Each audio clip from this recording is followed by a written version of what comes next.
que torna os homenageados do Prêmio Zayed tão únicos é a sua incrível diversidade. Este é o momento de transição na história e os indicados são uma expressão dessa mudança.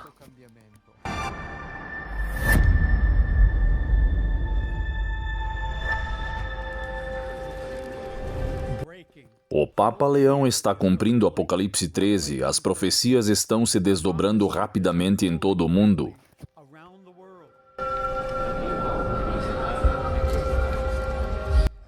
Obrigado. Claro, todos nós temos confiança no seu trabalho em escolher, se Deus quiser, os indicados que merecem ser homenageados.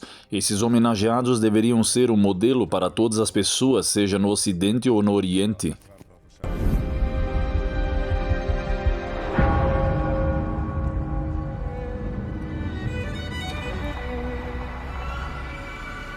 Em tempos marcados por crescentes conflitos e divisões, encorajo vocês a perseverarem nesta nobre missão de nos lembrar que somos todos irmãos e irmãs.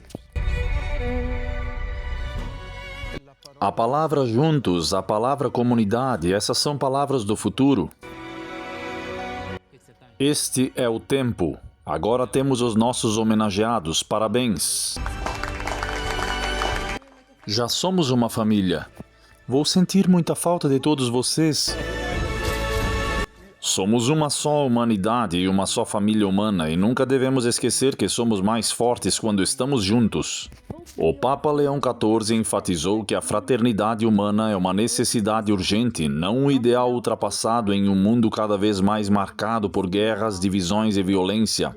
Em mensagem divulgada em 4 de fevereiro de 2026, por ocasião do Dia Mundial da Fraternidade Humana e da entrega do Prêmio Zayed para a Fraternidade Humana, o Papa descreveu a fraternidade como um vínculo indissolúvel enraizado na criação compartilhada da humanidade à imagem de Deus.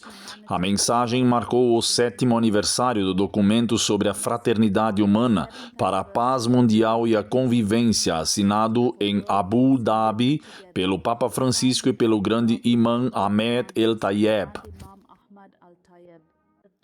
O Papa elogiou os vencedores do Prêmio Zayed de 2026, o presidente do Azerbaijão, Ilham Aliyev, o primeiro-ministro da Armênia, Nikol Pashinyan, Zaka Yatfali e a organização palestina, Taiwan, declararam que eles perderam a esperança por escolherem a solidariedade em vez da divisão. Ele também expressou gratidão a Sheikh Mohammed bin Zayed Al Nahyan e ao Comitê Zayed por promoverem a paz e o diálogo.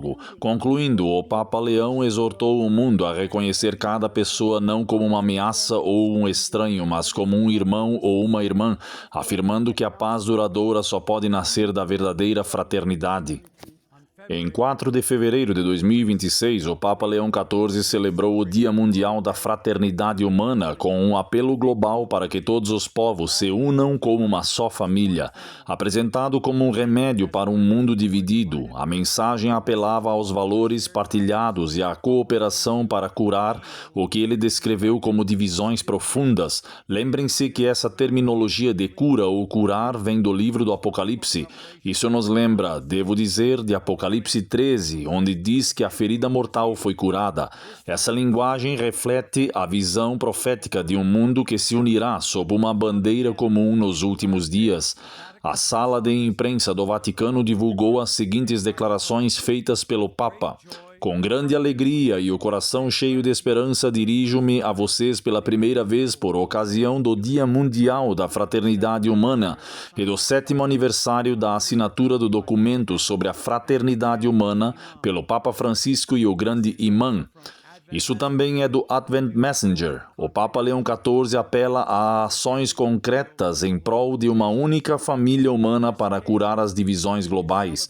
Nesta ocasião, celebramos aquilo que há de mais precioso e universal da nossa humanidade, nossa fraternidade, esse laço indissolúvel que une todo ser humano criado à imagem de Deus. Hoje, a necessidade dessa fraternidade não é um ideal distante, mas uma necessidade urgente.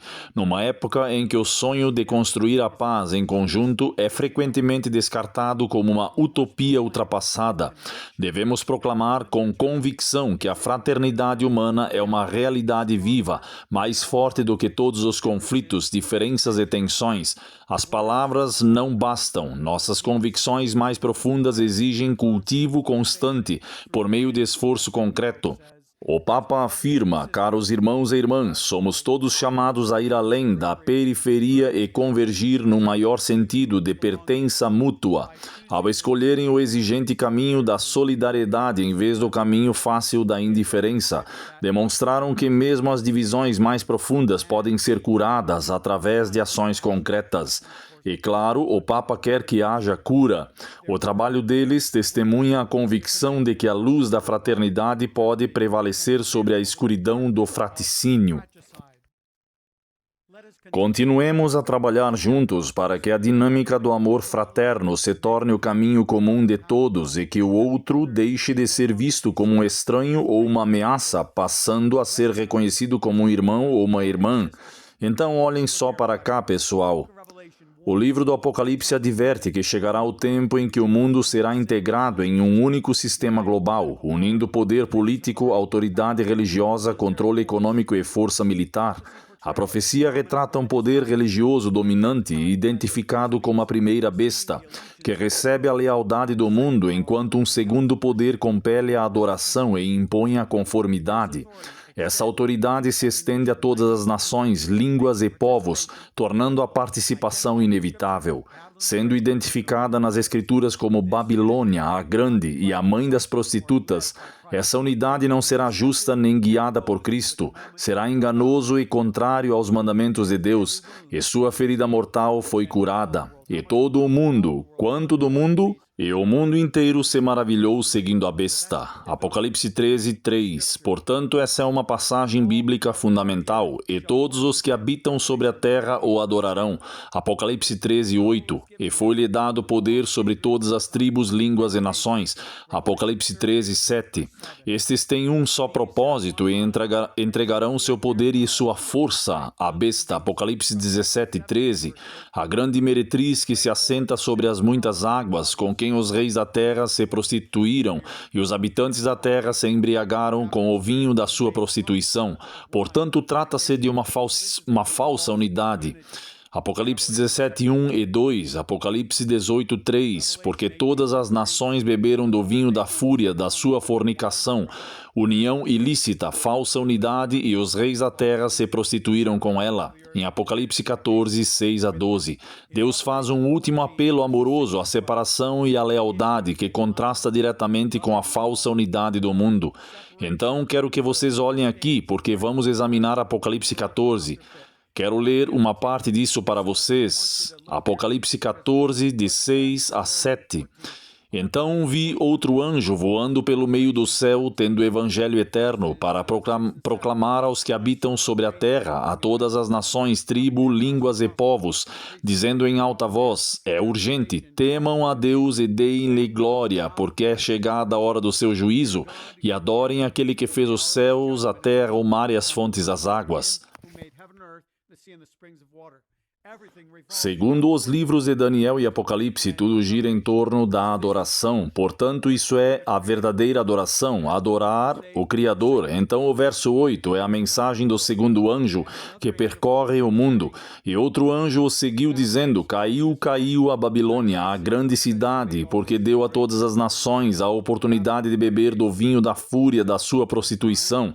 Então, no verso 9, seguiu-os um terceiro anjo, dizendo em alta voz: é urgente, se alguém adorar a besta, eis aqui a palavra, se alguém adorar a besta e a sua imagem e receber o sinal na testa ou na mão, também esse beberá do vinho da ira de Deus, que se derramou sem mistura no cálice da sua ira. Ele será atormentado com fogo e enxofre na presença dos santos anjos e na presença do Cordeiro, e a fumaça do seu tormento sobe para sempre, e não tem descanso dia e noite, os que adoram a besta e a sua imagem, e aquele que recebe o sinal do seu nome.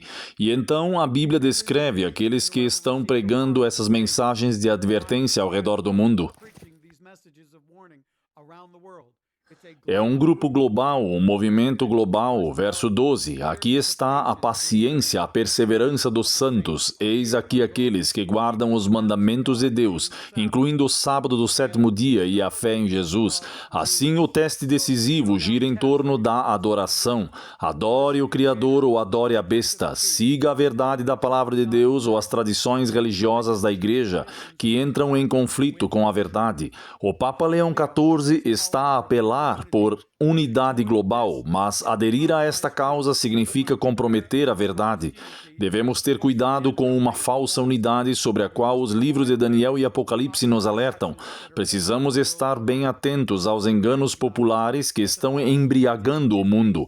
Reconhecemos que a falsa unidade se baseia na ideia de que igrejas e cristãos de todas as denominações se unem em torno de um terreno comum. Parece correto, mas é muito sutil, está errado. A verdade nos liberta e expõe os erros perigosos de falsos ensinamentos populares, como a santidade do domingo que não está na Bíblia. Devemos adorar o Cordeiro que foi imolado desde a fundação do mundo. Adoramos Jesus porque ele nos criou e nos redimiu na cruz do Calvário. Jesus pagou o preço pelos nossos pecados. Repito, Jesus morreu pelos nossos pecados. É por isso que o adoramos como Criador e Redentor.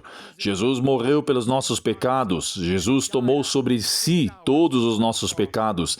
E ele morreu após apenas 6 horas na cruz. Ele morreu de desgosto. Jesus se entregou por nós para que pudéssemos viver para ele. Ele morreu por nós para que pudéssemos morrer para nós mesmos. Queremos adorar a Jesus Cristo, porque somente Ele é digno de nossa adoração. Adoramos Jesus porque Ele nos ama e provou isso morrendo na cruz cruel do Calvário. Nós queremos seguir a palavra de Deus, que conduz à verdadeira unidade, unidade verdadeira e não a uma falsa unidade promovida pelo Papa Leão XIV. Devemos manter nossa atenção totalmente voltada para Jesus e tenhamos cuidado com o que acreditamos, tenha cuidado com o que estamos ouvindo.